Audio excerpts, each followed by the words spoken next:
उत्तर प्रदेश में अपराध के प्रति जीरो टॉलरेंस की नीति और सरकार की इस गतिविधि में लगातार कार्रवाइयां जारी हैं। बड़ी खबर उत्तर प्रदेश के अंबेडकर नगर से है, जहां पर मुठभेड़ हुई है। पुलिस और लुटेरों के बीच मुठभेड़ हुई है। उत्तर प्रदेश का अंबेडकर नगर, जहां पर यूपी पुलिस के जवानों और डकैतों के बीच ये मुठभेड़ हुई है। ये तस्वीर भी हम आपको दिखा रहे हैं। आप तस्वीर के जरिए समझ सकते हैं कि एक बदमाश जो है उसके पैर में गोली लगी है, जबकि एक सिपाही भी घायल हुआ है। आरोप इन लुटेरों पर एक किसान को लूटने का था।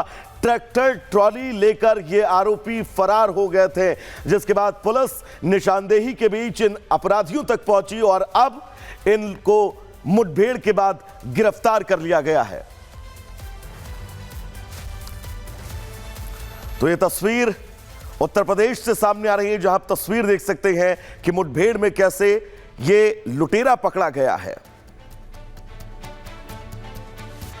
तो चलिए एक और तस्वीर गाजियाबाद के नंदग्राम में दिन दहाड़े बदमाशों का तांडव देखने को मिला है। हालांकि बदमाशों की पूरी करतूत सीसीटीवी में कैद हो गई। कैसी ये तस्वीर रही, इस रिपोर्ट के जरिए आपको दिखाते हैं।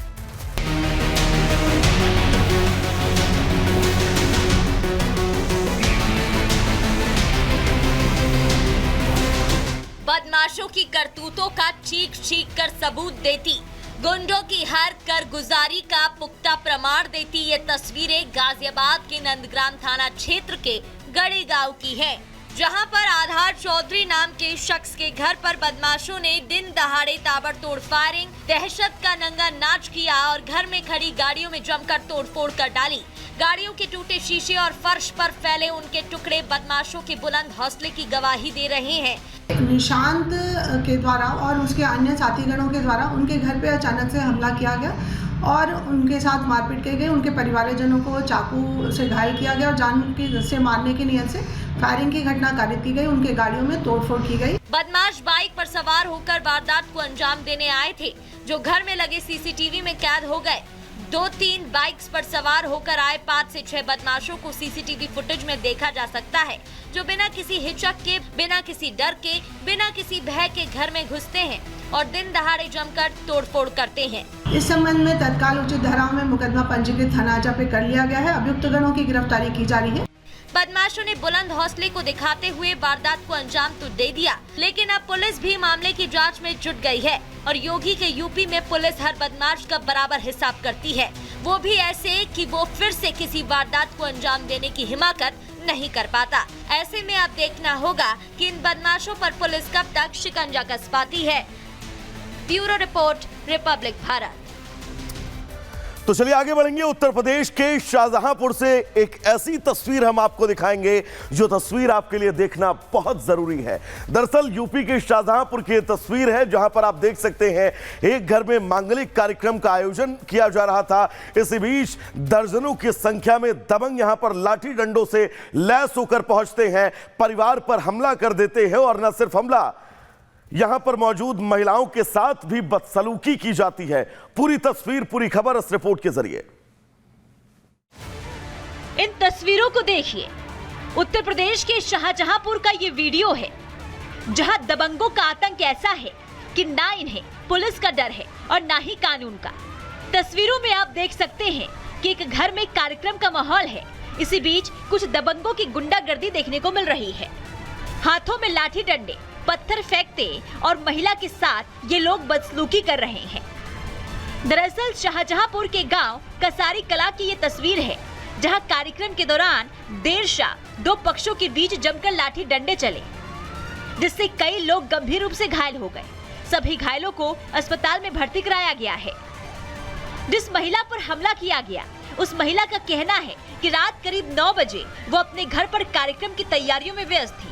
इस दौरान गांव के ही करीब 1 दर्जन लोग लाठी डंडों से लैस होकर उनके घर में घुस आए।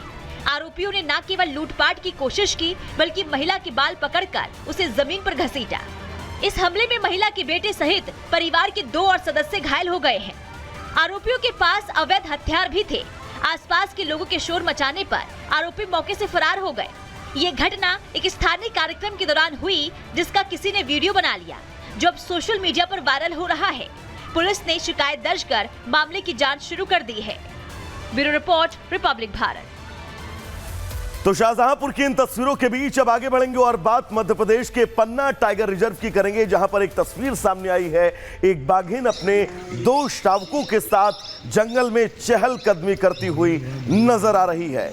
मध्य प्रदेश के पन्ना के टाइगर रिजर्व की तस्वीर, जहां पर आप देख सकते हैं इस तस्वीर में टाइगर जो है वो अपने बच्चों के साथ 2 शावकों के साथ चहलकदमी करती हुई नजर आ रही है। रिपोर्ट आपको दिखाते हैं। हेलो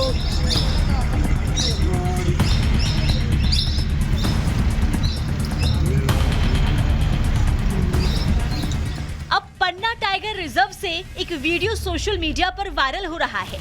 इस वीडियो में बाघिन और उसके बच्चों को कैमरे में कैद किया गया है। बाघिन अपने 2 शावकों के साथ चहलकदमी करते हुए नजर आ रही है। पन्ना टाइगर रिजर्व से आया ये नजारा देखते ही बन रहा है। वहीं सोशल मीडिया पर इस वीडियो पर लोग तरह तरह के रिएक्शन भी दे रहे हैं।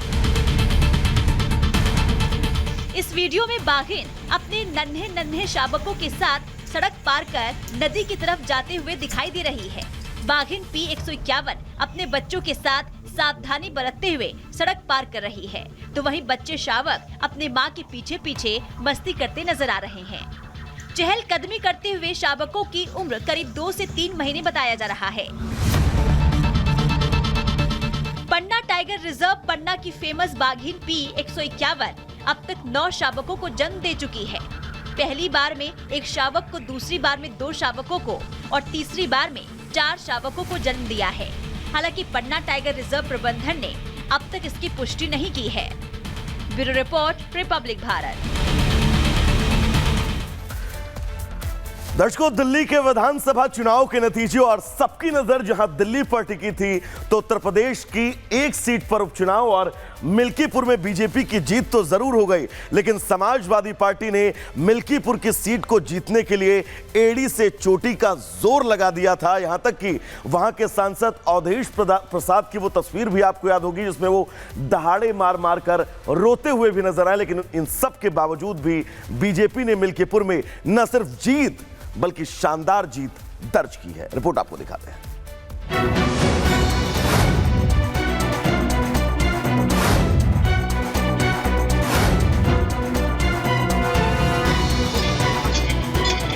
दिल्ली में अखिलेश यादव चले थे केजरीवाल का घर बचाने,